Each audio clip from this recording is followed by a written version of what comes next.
पापहर्ता जय जय जय जय सिद्धिविनायक जय जय जय जय गौरी पुत्र श्री गणेश जय जय शिवनंदन श्री गणेश।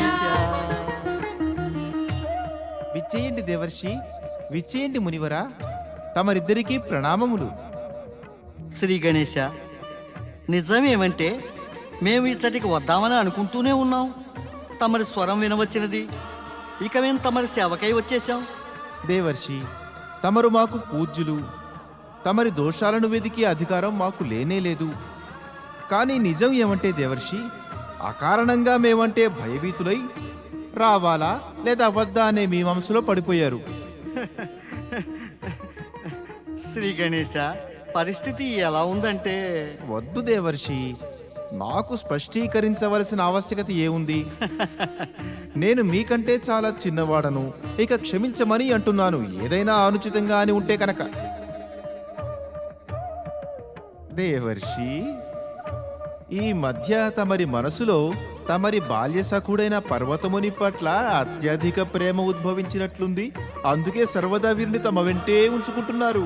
లేదు గజానన, వాస్తవానికి జరిగినది వేరు. ఇది కేవలం సంయోగమాత్రంగా అయింది. సఖుడు నారదుడు నాకు ఆకాశ మార్గాన కలిశాడు. మేమిద్దరము కలిసి చ్యవన ఋషి ఆశ్రమానికి వెళ్ళి వచ్చాం. చ్యవన ఋషి ఆశ్రమమా? ఓహో, ఆయన దృష్టి నుంచి ఉత్పన్నమైన మదాసురుని చూడడానికా? దేవర్షి, ఇది ఆశ్చర్యదాయకమే కాదు, క్లిష్ట పరిస్థితి కూడా. దైత్య గురువు శుక్రాచార్యులు శక్తికై తపస్సు చేయడానికి అతన్ని ఆదేశించారు.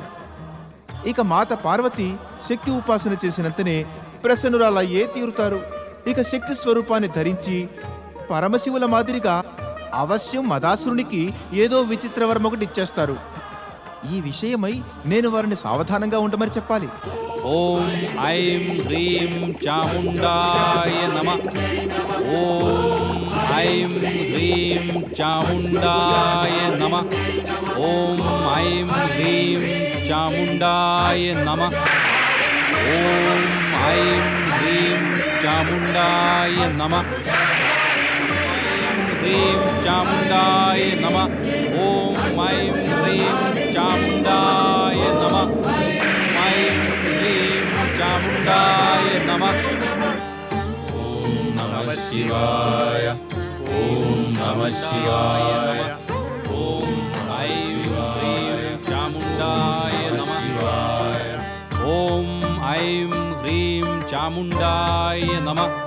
ఓం ఐం హ్రీం చాముండాయ నమః. ఓం నమః శివాయ. ఓం నమః శివాయ. ఐం హ్రీం చాముండాయ నమః.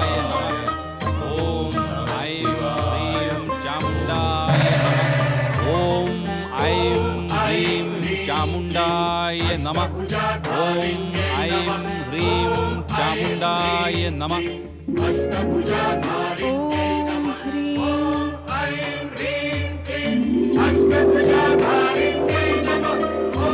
ఐం హ్రీం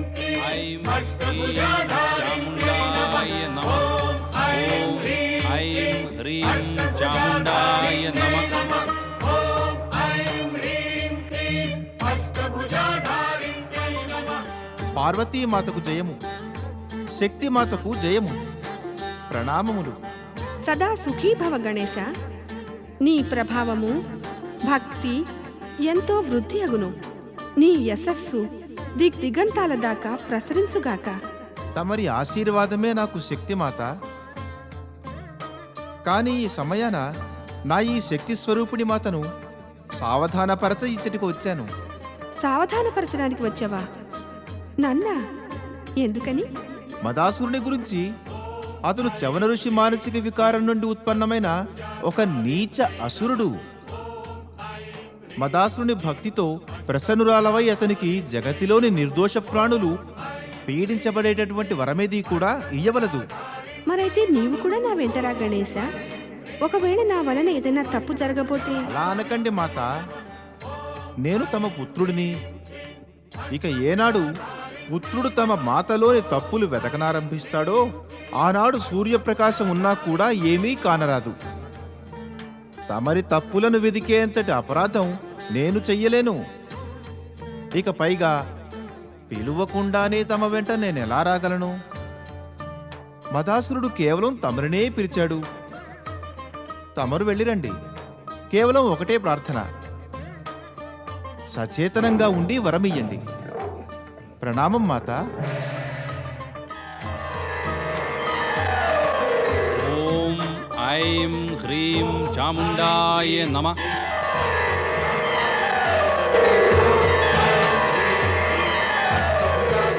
ఓం ఐం హ్రీం చాముండాయ నమః. మాత, మదాసురుని భక్తితో ప్రసన్నురాలివై అతనికి జగతిలోని నిర్దోష ప్రాణులు పీడించబడే వరమేది ఇయ్యవలదు. ఓం ఐం హ్రీం చాముండాయ నమః. మదాసురా, భక్త మదాసురా, మాతా, నేను నీ తపస్సు ఆరాధనలతో ప్రసన్నురాలనయ్యాను పుత్ర. వరం కోరుకో. మాతా శక్తి, దైత్యగురువు నిజమే చెప్పారు. తమరు మనోవాంఛిత వరాన్ని ఇచ్చేటందుకు అవశ్యం ప్రత్యక్షమవుతారని నేను తమరి దర్శనం చేసుకుని ధన్యుణ్ణయ్యాను. నేను నీపై ప్రసన్నురాలనయ్యాను మదాసురా. వరాన్ని కోరుకో. మాతాశక్తి, దైత్యగురువు శుక్రాచార్యుడు వరం విషయమై ఏమీ చెప్పనేలేదు. నాకు తెలియట్లేదు నేను ఏం వరం కోరుకోవాలో. నేను నీకు వంశవృద్ధిని వరముగా ఇస్తున్నాను. నీ వంశము వృద్ధి చెందును. నీవు శక్తిశాలి పుత్రులకి తండ్రివవుతావు. కానీ జగత్తులోని ప్రాణులకు నీవు కష్టం కలిగించే కార్యమేది ఎన్నడూ చేయరాదు. శుభమవుగాక.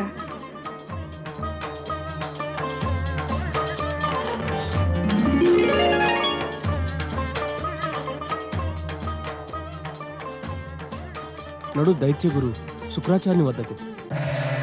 ఓం హ్రీం క్లీం శ్రీం చాముండాయ స్వాహా.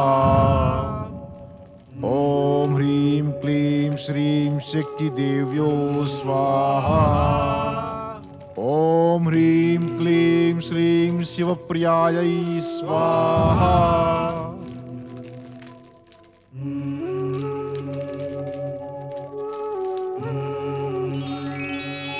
దైత్యశక్తి ప్రత్యక్షమౌ.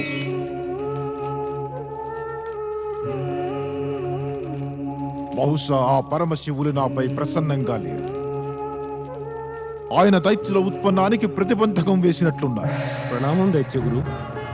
పదాసుర, నీవు నీ తపోబలముతో దేవీ శక్తిని ప్రసన్నం చేసుకున్నావా? అవును గురుదేవా, వారు నాపై ప్రసన్నురాలై ప్రత్యక్షమయ్యారు. మరి వారు ప్రసన్నురాలైతే నీవు వారిని దైత్యుల ఉత్కృష్టి త్రిలోక విజయాల వరాన్ని కోరావా? మౌనంగా నిలబడ్డావే మూర్ఖ, మాట్లాడవెందుకని? తమరు నన్ను వరమడగమని చెప్పనే లేదు. కేవలం దేవి ఆరాధన చేసి శుద్ధుండవమనే అన్నారు. నీవు మూర్ఖుడవే కాదు, మహామూర్ఖుడివి. అసురులకు కేవలం శారీరక బలమే ఉంటుంది, బుద్ధి బలం ఉండనే ఉండదు.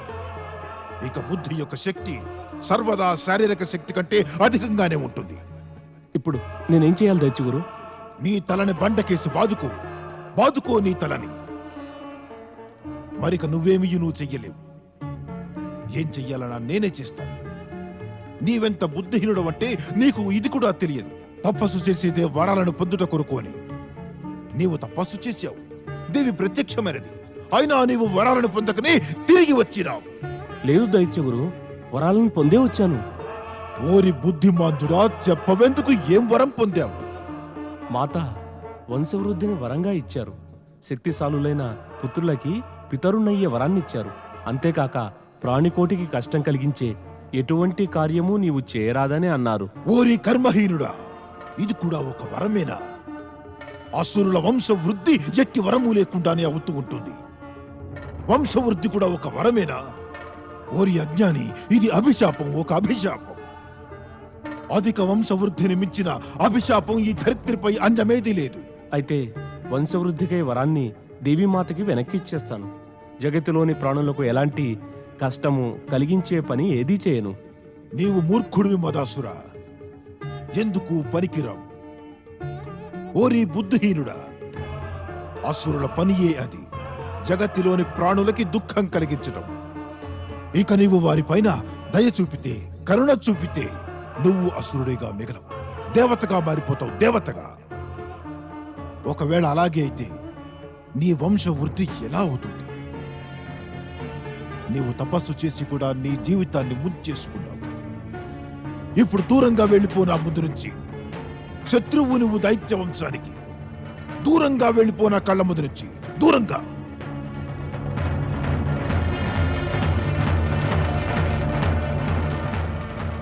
ఆగరా మూర్ఖ, ఎక్కడికి వెడుతున్నావు?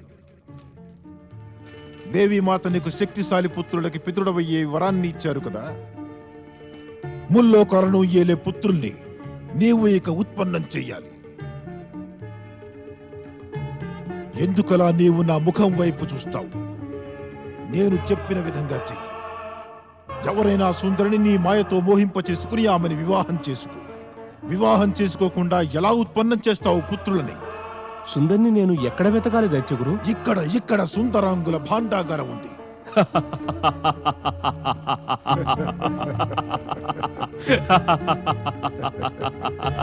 అంటే నీ ప్రతి పని మేమే చెయ్యాలన్నమాట.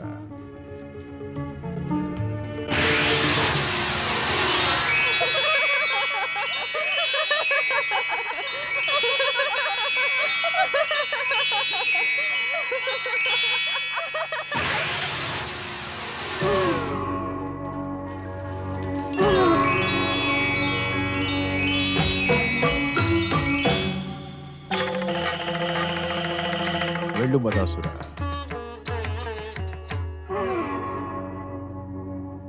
ఆ పుష్పసేనుని రాజోద్యానవనంలో రాకుమారి తిలోత్తమ ఎవరైనా సుందర పురుషుని ప్రేమని పొందడం కోసమని పరితపిస్తూ ఉంది. నీవు మదాసురుడివి. శృంగార రసం నీలో అణువణువునా నిండి ఉంది. తిలోత్తమని నీ హావభావాలతో ప్రసన్నం చేసుకుని ఆమె నిన్ను వివాహమాడేలా చేసుకో. వెళ్ళు. మా ఆశీర్వాదాలు నీతో ఉంటాయి. ప్రణామం.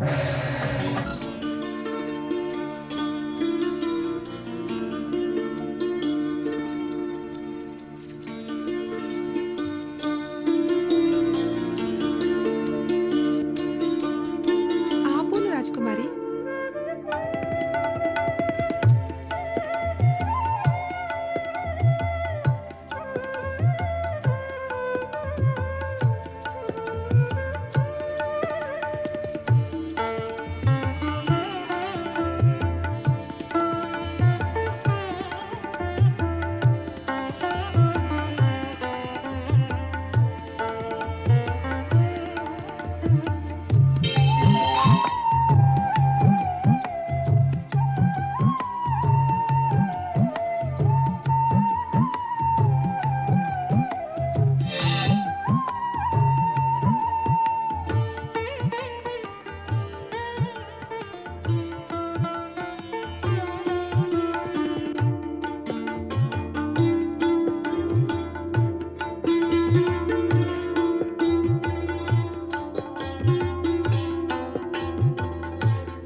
నన్ను వివాహం చేసుకుంటావా సుందరి? చంద్రముఖి.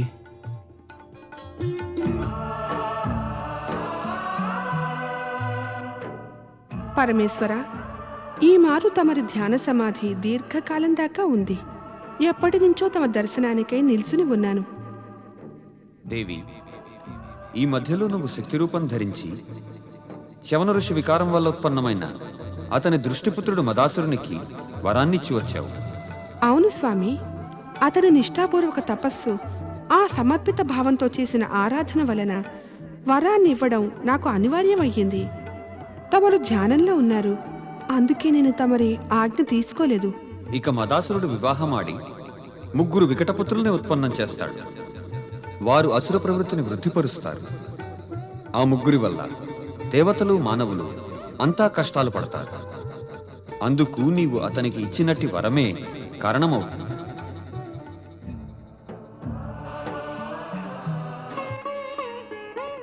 మహారాజు పుష్పసేనులకు జయము.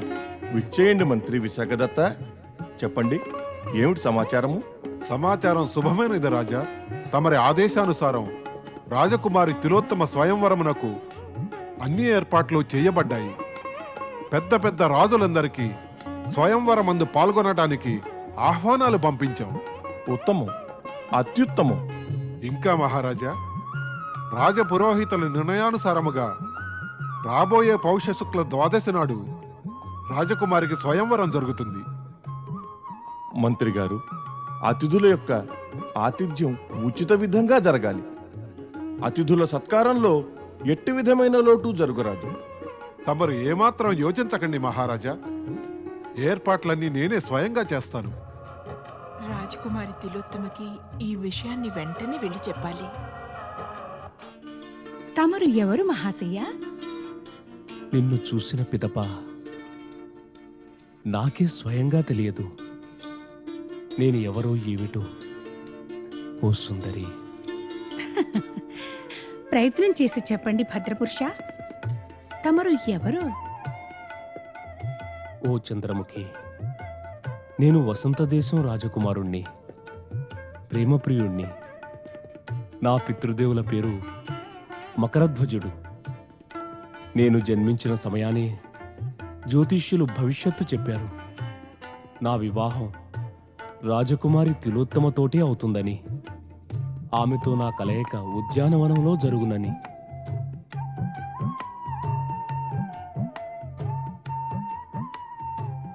నీవు నా స్వప్నాల రాజకుమారుడివి. నిన్న రాత్రి నేను నిన్ను స్వప్నమందు దర్శించాను. ఇక నేడు నీవు నన్ను కలిసినావు. రాజకుమారి, రాజకుమారి, రాజకుమారి! వగరుస్తూ ఆయాసపడుతున్నావు సుదత్త. ముందు ఊపిరి తీసుకో, ఆ పిమ్మట చెప్పు. నీవు శీఘ్రమే శీఘ్రమే శీఘ్రమే చెప్పాలి. అయితే చెప్పు, ఏం చెప్పాలో. రాజకుమారి, తమరి పితరులు మహారాజు పుష్పసేనులు తమరికి స్వయంవరాన్ని ఏర్పాటు చేశారు. రాబోయే పౌష శుక్ల పక్షము ద్వాదశి నాడు తమరి స్వయంవరం జరుగునుంది. ఇప్పుడేమవుతుంది? నేను స్వయంవరానికి వస్తాను, నువ్వు నా కంటాన మాల వేస్తావు. పిమ్మట మనిద్దరం ఒకటవుతాము. రాజకుమారి, రాజకుమారి, ఇతనెవరైనా రాజకుమారుడా లేక మాయావా? ఓం గం గణపతయే నమః. ఓం గం గణపతయే నమః. ఓం గం గణపతయే నమః. ఓం గం గణపతయే నమః. పుత్రి, నీ ముఖముందు ఈ నిరాశయేలా? దుఃఖిస్తూ ఉదాసీనంగా ఉన్నావే? పుత్రి, నీ దుఃఖానికి కారణం చెప్పమ్మా. పితరుని ఎదుట పుత్రిక దుఃఖిస్తే అది పితరునికి అత్యంత బాధాకర స్థితి అగును. పుత్రి, నీ దుఃఖానికి కారణం చెప్పమ్మా. పితాశ్రీ, నేను ఉద్యానవనంలో పూలు కోస్తుండగా అదే సమయాన అక్కడికి రాజకుమారుడు ప్రేమప్రియుడు వచ్చాడు. అంతా అతను నన్ను సమ్మోహింపచేశాడు. కానీ పిమ్మట అతను అక్కడి నుంచి అదృశ్యమైపోయాడు. పితాశ్రీ, అదృశ్యమైపోయాడు. అంతా నా సఖి సుదత్త చెబుతోంది. అతను మాయావి అని. చింతించకు పుత్రి, భగవంతుడు శ్రీ గణేశుడు రానున్న అన్ని సంకటాల నుండి నిన్ను రక్షిస్తారు. నీవు మంచి మనసుతో, భక్తి భావన ఇంకా నిష్టలతోటి భగవంతుడు శ్రీ గణేశుని ఆరాధన చెయ్యాలి. అవశ్యం అవశ్యం పితాశ్రీ, నేను శ్రీ గణేశుని ఆరాధన అవశ్యం చేస్తాను. ఓం గం గణపతయే నమః. దైత్యుడు, నేను రాజకుమారి తిలోత్తమని కలిసి వస్తున్నాను. కానీ ఆమెకి స్వయంవరం నిశ్చయం అయిపోయింది. ఇక ఆమె స్వయంగా సంశయంలో పడిపోయింది. ఇట్టి స్థితిలో నేనేం చేయాలి? నాకు మార్గాన్ని చూపండి దైత్యగురు. సంశయంతో పీడించబడుతూ నువ్వు ఉన్నావుగా మదాసురా. దేవి శక్తి యొక్క వరము ప్రకారముగా తిలోత్తమయే నీ యొక్క ముగ్గురు శక్తిశాలి అసుర పుత్రులకి మాత అవుతుంది. ఇందులో చింత సంశయాలకి కారణం ఏముంది? ఆమె స్వయంవరానికి నువ్వు ఇదే రూపముతో వెళ్ళవలసి ఉంది. ఆమె నిశ్చయముగా నీ కంఠములోనే వరమాలను వేస్తుంది. అయితే నేను మరలా ఆమెను కలవాల్సి ఉందిగా. ప్రణామం దైత్యగురు. ఓం గం గణపతయే నమః. ఓం గం గణపతయే నమః.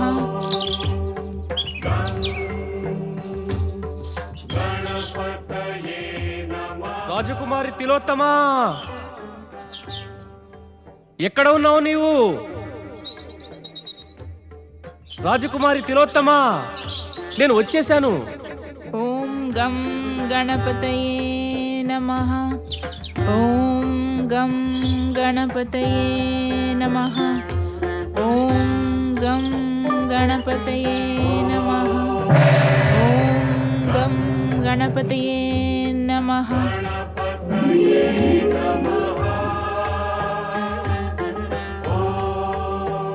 ఓం గం గణపతయే నమః. ఓం గం గణపతయే నమః. తిలోత్తమ, ప్రభు శ్రీ గణేశ, నేను తమరి శరణులో ఉన్నాను ప్రభు. నన్ను రక్షించండి ఓ దేవా, నన్ను రక్షించండి. చింతించకు తిలోత్తమ, మేము సర్వదా నిన్ను రక్షిస్తూ ఉంటాము. కానీ మా మాత దేవీ శక్తి యొక్క వరాన్ని అనుసరించి నీవు మదాసురుడినే వివాహము చేసుకోవలసి ఉంది. అతనిప్పుడు అదృశ్య రూపంలో ఇక్కడే ఉన్నాడు. మదాసురుడా? అంటే నేను ఒక అసురుని వివాహమాడాలా? నువ్వు భయభీతురాలవు కావలసిన అవసరం లేదు తిలోత్తమ. రాజోద్యానవనంలో నిన్ను కలిసినటువంటి ఈ అసురుడు అన్య అసురుల కంటే భిన్నమైనవాడు.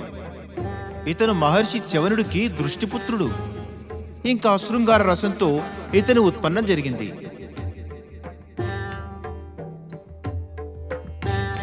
నీవు మా నుండి అదృశ్యుడివిగా ఉండలేవు మదాసురా. మేము నిన్ను హెచ్చరిస్తున్నాము. తిలోత్తమకు ఎప్పుడూ ఏ విధమైన కష్టాన్ని కలిగించకు.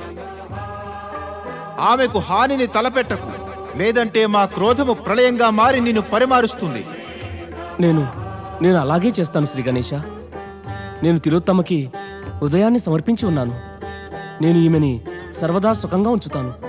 ఈమెకి ఎప్పుడూ కష్టం కలిగించను. తిలోత్తమ, ఇప్పుడు నీవు నిర్భయంగా ఉండు.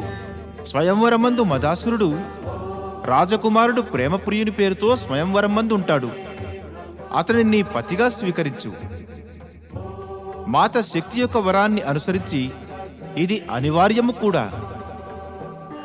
మేము మాత వరమందు ఏ విధముగానూ కల్పించుకోలేము. కానీ విశ్వాసం ఉంచుకో, మేము సర్వదా నీకు సహాయము చేసేదము.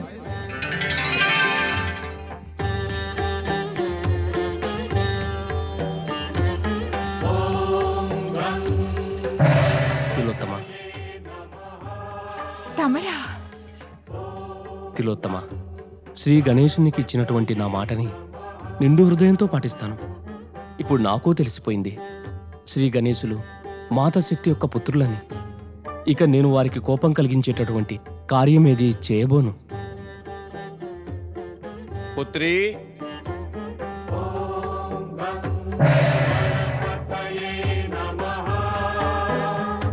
ఓం గం గణపతయే నమః. పితాశ్రీ, ఇప్పుడిప్పుడే శ్రీ గణేశులు నాకు దర్శనం ఇచ్చారు. ఆ శక్తిమాత యొక్క వరాన్ని అనుసరించి రాజకుమారుడు ప్రేమ ప్రియునితో వివాహము చేసుకోమని ఆదేశం ఇచ్చారు. ఉత్తమం. ఇది హర్షించదగ్గ విషయం. కానీ స్వయంవరానికి పూర్తి ఏర్పాట్లు జరిగిపోయాయి. మొత్తం రాజులందరికీ ఆహ్వానాలు పంపించబడ్డాయి. అందుకే ఇప్పుడు స్వయంవరం నిర్వహించడం మనకి అనివార్యం అయింది. పరమశివుని పుత్రుడు శ్రీ గణేశుని కృప నీకు ప్రాప్తించింది. ఇక స్వయంవరమందు నీ మనసుకు నచ్చిన వరుణ్ణి ఎన్నుకోవడం నీ యొక్క అధికారం. అందుకని నీవు రాజకుమారుడు ప్రేమప్రియుని కంఠమందు వరమాలను వేసి శ్రీగణేశుల ఆదేశాన్ని పూర్తి చెయ్యి. ఓం నమ శివాయ. హర హర మహాదేవ. నేడు అకస్మాత్తుగా కైలాసం జ్ఞప్తికి వచ్చిందేం గణేశ? అవశ్యం నీవు నీ మాత పార్వతిని కలియుటకు వచ్చావు. జగత్పిత, తమయందు మాత పార్వతిని, మాత పార్వతియందు తమరిని దర్శించుకుంటూ ఉంటాను. తమరిలో ఏ ఒక్కరిని దర్శించుకున్నా ఇరువురిని దర్శించుకున్న లాభం కలుగుతుంది. అంటే తమరిని దర్శించుకోవడంతో నేను మాత పార్వతి దర్శనం కూడా చేసుకున్నాను. తమరి అర్ధనారీశ్వర రూపం సర్వదా నా కనుల ముందు ఉంటుంది. బుద్ధికే స్వామివి కదా, బుద్ధిమంతుని మాటలే అవశ్యం మాట్లాడతావు. మేమనుకోవడం దేవి పార్వతికి నీ యొక్క ఆగమన సమాచారం ఇప్పటికే తెలిసి ఉంటుంది. ఆమె ఏ క్షణమైనా ఇక్కడికి రావచ్చు. నీ ప్రశ్నకి సమాధానము ఆమె ఇస్తుంది. ప్రశ్న? అవును గణేశ, మాకు తెలియను ఇప్పుడు నీవు నీ యొక్క ఆరాధకురాలి వద్ద నుండి వస్తున్నావు. దాంతో ఆమెకు సంబంధించిన ప్రశ్నతో వచ్చావు. జగదీశ్వర, జగతిలోని ప్రతి పదార్థము, అన్ని సంఘటనలు తమరి దృష్టి పథమందే ఉంటాయి. అందుకే ఈ విషయమై నేను ఎట్టి తర్క వితర్కాలు చెయ్యను. నేను పార్వతీమాత నుండి కేవలం ఇది తెలుసుకుని వచ్చాను. వారి వరం యొక్క ఫలస్వరూపంగా ఆ మదాసురుడు 3 శక్తిశాలి అసురులకు పితరుడైనప్పుడు అప్పుడు వారితో నేను ఎలా వ్యవహరించాల్సి ఉంటుంది అని. పుత్ర, మదాసురుని పుత్రులతో నీవు ఎలా వ్యవహరించాలి అంటే అది ధర్మము న్యాయాలను అనుసరించి ఉండాలి. కానీ నీవు వారిని సంహరించకుండా ఉండగలిగితే నాకు ప్రసన్నత కలుగుతుంది. నీ మాత యొక్క వరంతో పాటుగా నీవు నీ యొక్క వరాన్ని కూడా కాపాడుకోవాలి. అందుకు నీవు నీ విశిష్ట బుద్ధిని ఉపయోగించి ఏదైనా చెయ్యాలి. మాతాపితల ఆజ్ఞ శిరోధార్యం.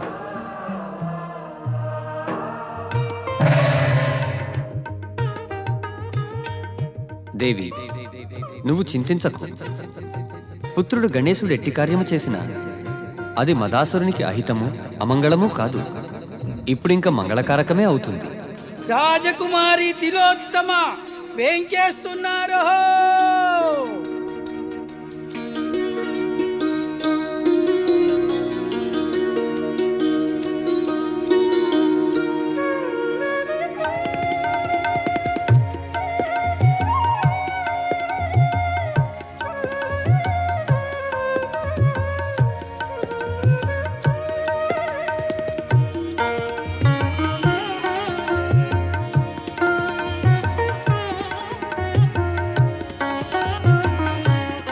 నీకు నచ్చిన వరుణ్ణి ఎన్నుకొని అతని మెడలో వరమాలను వెయ్యి పుత్రి.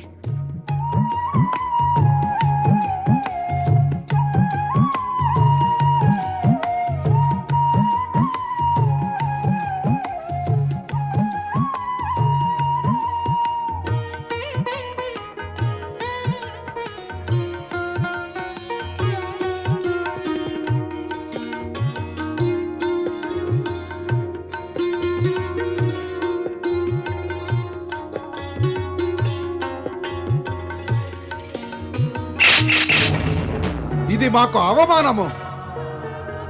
అవమానాన్ని మేము సహించము. ఎవరికీ తెలియని అపరిచిత రాజకుమారుని మెడలో వరమాల వేసి రాజకుమారి తిలోత్తమ అందరి గౌరవ ప్రతిష్టలను మంటగలిపింది. మేము ఈ అవినీతిని జరగనీయము. వరమాల అతని కంఠమందు వేసావు సరే, కానీ కలిసి ఉండవలసింది నీవు మాతోనే. రామా వెంట. రక్షించండి స్వామి, రక్షించండి. ఇప్పుడిక మేమే నీకు రక్షకులం, మేమే నీకు రక్షకులం. రక్షించండి. తిలోత్తమ మదాసురుణ్ణి తన జీవిత భాగస్వామిగా ఎన్నుకుని తనని తాను అతని చరణాలకు సమర్పించుకుంటుంది. ఇద్దరి ప్రేమ పెరగసాగింది. ప్రేమ ఎంతో అధికమయ్యి దిగ్దిగంతాలలో వారి ప్రేమ సుగంధం వ్యాపించినది. కాలక్రమేణా రాజకుమారి తిలోత్తమ 3 పుత్రులకు జన్మనిస్తుంది. ధనాసురుడు, లోలుపాసురుడు, విలాసాసురుడు. వారి పుట్టుకకు తిలోత్తమ ఎంతో ప్రసన్నురాలయ్యింది. అసుర పరంపరానుసారముగా 3 పుత్రులు జన్మిస్తూనే యువకులవుతారు.